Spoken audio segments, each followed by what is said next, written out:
Another issue that's been on my mind probably the last year or so is the idea or the discussion of whether or not illegal immigrants, undocumented immigrants, whatever term you want to use to refer to the people that are in the United States without having gone through their proper legal means, whether or not those individuals should be counted on the census. And the census, among many important things, one of the things that it does do is it impacts representation in the House of Representatives based off of state population. So if those individuals were included, it would increase the amount of House seats available to states with more of that population in them. And if it wasn't, then it would decrease the amount of representation those states have in the House. And right off the top of my head, I have to say, with regards to the issue,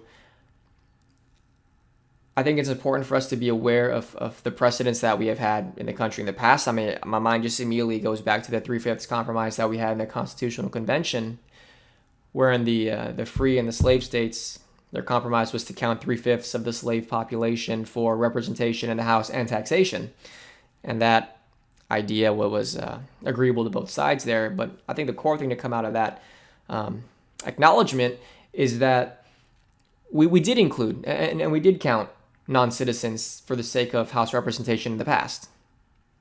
And therefore, because of that, we can't just immediately throw the idea out the window and say, oh no, it just has to only be citizens, because we did have that instance where we did include non-citizens in House representation before. Now, at the same time, I won't say that just because we did it that way in the past is the way we should do it going forward. Maybe it is, maybe it isn't. I don't know. Maybe there's a discussion to be had wherein we should change what we did in the past, or not hold to the example that we have visible to us in the past. But I don't have the answer to this discussion. Those are just my thoughts on the subject. I think the key thing is that we just can't immediately discount it because it has been something that was done in the past. But at the same time, we shouldn't just blindly take what's been done in the past and go forward with it if there is a new discussion or an updated discussion that should be had. So you guys can tell me your thoughts, what you think on that. But that's been what's rattling around in my head the last number of months.